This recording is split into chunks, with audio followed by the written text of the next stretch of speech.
Welcome to Stellar Talk. Today I'm here with my good friend, Lara Locke. Hello. Lara is with Lock Your Loan. She owns her own company and she is an awesome mortgage broker. So I'm excited to have you today. Thank you. I know that we've been working together now for about a year. Yep. And our relationship and friendship have grown. Yes. And you've been a huge asset to me and my team. So thank you. Absolutely. It's my pleasure. And I'm excited to have you on here today because there's been a lot of things that you've helped me with in my business. And I think that translates to things that you're doing in your business, For sure. which I'm excited to explore a little bit. And I think that our viewers are going to be interested to learn about what makes you tick, what makes you, operate the way that you do. For sure. And maybe how you can help other people the way you've helped me. Of course. Awesome. All right. So, first of all, I can say that Lara is extremely humble. She works her butt off, which is why she was just recently awarded top 1% in the nation for all of loan officers, Mortgage brokers. Yep. mortgage brokers, and number 2 in all of California. Right now. Right now. Okay, right now. Right. And that's as of April 2022. Yes. Okay. So I know we were talking, you said, well, which award? Because I know you get a ton of awards. I do get a few. Yep. How does the 1% in the nation and number 2 in California make you feel? It's interesting. Although I do appreciate the awards and knowing that I'm doing a good job, but for me, there's still so much more that I can learn and grow from. So I put them on my mantle as a pretty little piece, but it's a constant reminder that there's still a lot more to do, still a lot more to grow. And so I think it's one of my drivers because there's still a lot of people that are ahead of me and doing some fantastic things that I look up to that I want to get and climb to that next level. See, super humble. Okay. Right? Well, one of the things that you've helped me to focus on in my business is how to be more intentional, Yes. right? Like having a vision of where are we going, why are we doing it, right? And I know you're super intentional about your business and really the relationships that you foster. I know you don't work with everybody. No. Right? You're intentional about who you spend your time with. Right. And not just in your business life, but your personal life. Right. Tell me a little bit more about that. Well, there's only so many hours in a day, right? So I have 3 children. I have a husband that I've had for 24, almost 25 years now. High school sweetheart? High school sweethearts. I own a company, so there's more than just mortgages. There's accounting, there's marketing, there's the sales side, there's client care, there's all of it. So when you look at it, there's only so many hours in the day. So how do you work smarter, not harder? How do you add a lot of value, but not take up and sink in all of your life?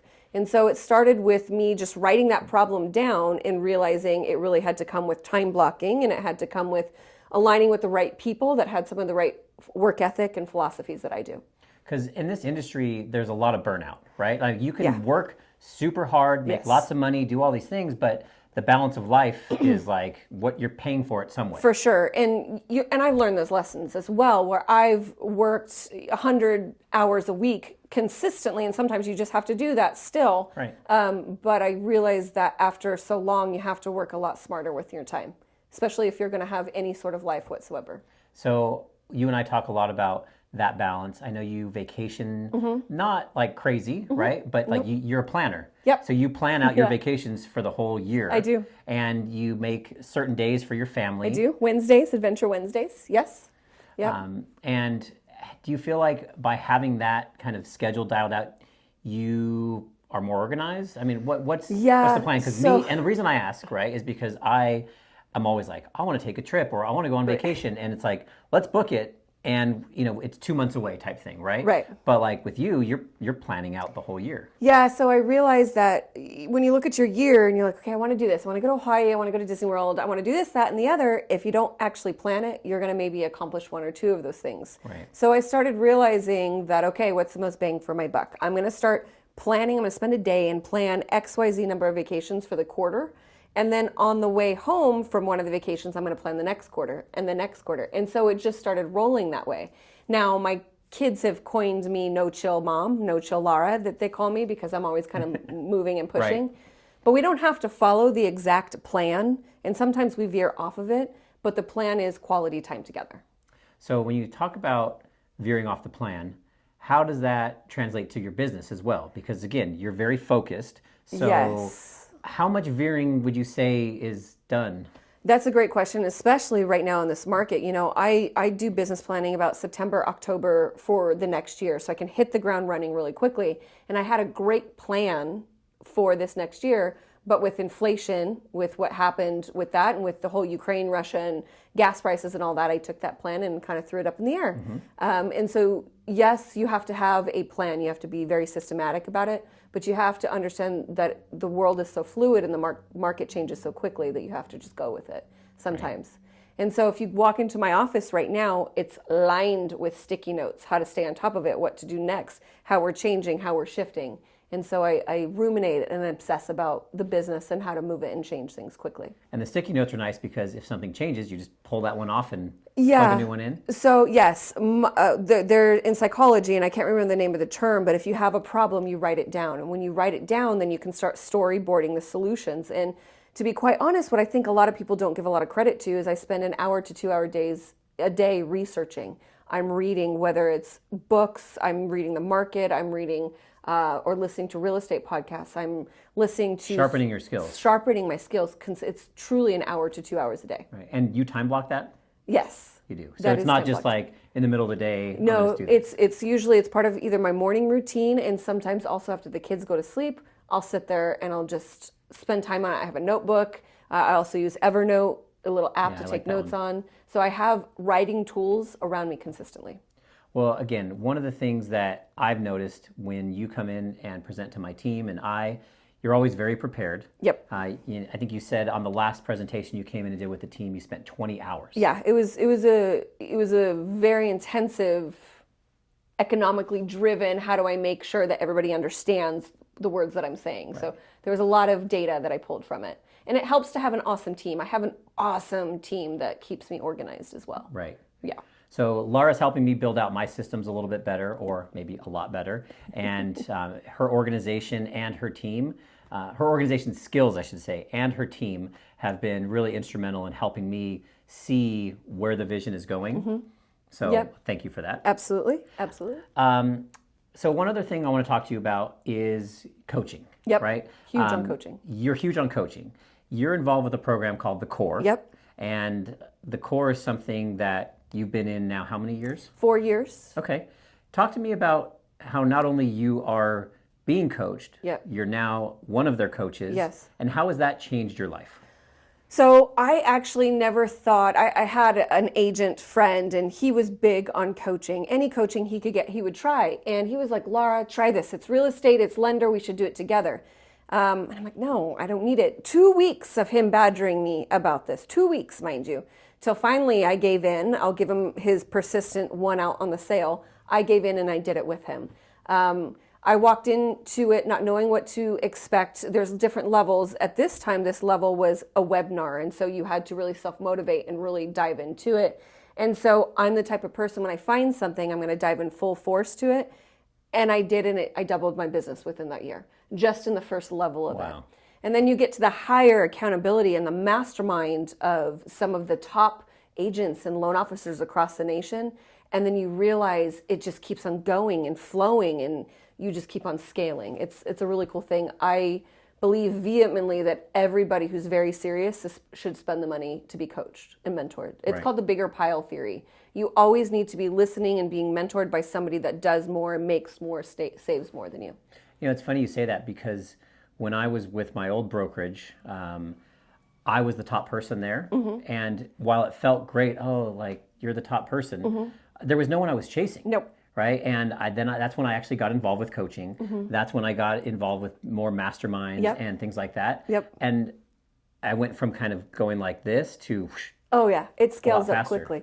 Now there's some people, like my coach now, he closes maybe 80 to 100 loans a month, right? He's a beast, one of the top number 1, number 2, 3 in the nation. So he coaches you, and he's still in production. And he's still in production. He's got a full team himself. He's up in Washington, but it's just the quality of the coaches that you get, the quality of the people that you get is just fantastic. It's just a constant mastermind. Well, and people are lucky to have you as a coach too, right? So who are you coaching right now? So I don't coach huge producers. Some of my producers maybe produce 5 to 10 a month, all the way down to people that are just producing 1 to 4 a month. So maybe just kind of getting into it. Yeah, some of them are just kind of getting a 5 to 8 is a producer. Don't get me wrong. Okay. That's a producer in the lending world. When you get above the 10, like you're starting to become some of the mega producers out there right now. So yeah, it's very humbling to see from people that have been in sales or getting into it, and then people that are just climbing the ranks of it. Right. You see it at a higher level when you teach somebody. And I always keep going back to personal and business life. Has you being involved with the core and the coaching changed your personal life as well? Yes. So my husband was actually worried about, Lara, if you're going to take coaching on, you're going to have less time. Like it was at the first start of our marriage, it was a point of contention, but it actually turned out to be the exact opposite. Instead of working 80 or 100 hours, it turned out, okay, I'm only working 35 to 50 hours because you organize and you systematize and you just see things at a higher level. That's really cool. Well, Lara, tell me just a couple quick tips. Anyone who is like looking at the market right now, we're in April of 2022. Things have been crazy over the last like couple months. A lot of volatility in the interest rates and market. What can someone do right now who is interested in purchasing a home do to set themselves up for success? Well, one, they need to speak to somebody to get qualified and really look at the finances. So that's number one. Number two is they have to set the expectations of where they want to buy and how much they can afford so they can go out there in this market the best foot forward. We've got a little supply and a lot of demand, so it's very important that you understand all facets of what's happening. And interest rate is not everything, right? A lot of people really, what they care about is payment. Interest rate is really not everything, especially let's say interest rates continue to climb. Okay, but they'll rebound later. It's better to get in the market and start earning appreciation. A home is a wealth building tool. It's just not a house over your head. So you could refinance later. If the interest rates continue to climb, that's okay. We have so little supply that our appreciation is going to continue to go up. So you have the opportunity to make $50,000 to $100,000 a year in just a normal market of appreciation. By owning a house. By owning a house. That's wealth building. And I think a lot of people don't understand the power of wealth building. It's not timing the market, it's time in the market. Right. And one of the things that I'm seeing lately too is the drive of second homes. Yep.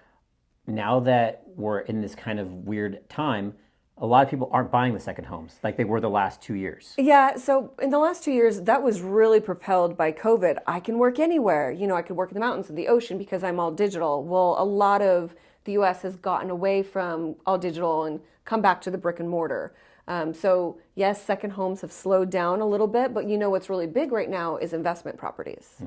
So there's a lot of people out there realizing that rentals are going for XYZ amount more than what your mortgage payment would be. Right. So there's a lot of very smart individuals figuring out that it's wealth building. Let me leverage and buy more and more and more. Awesome. Well, Lara, thank you so much for coming on the show. Yep. Lara with Lock Your Loan. Yep. Thank I you. really appreciate having you. Always. Thanks.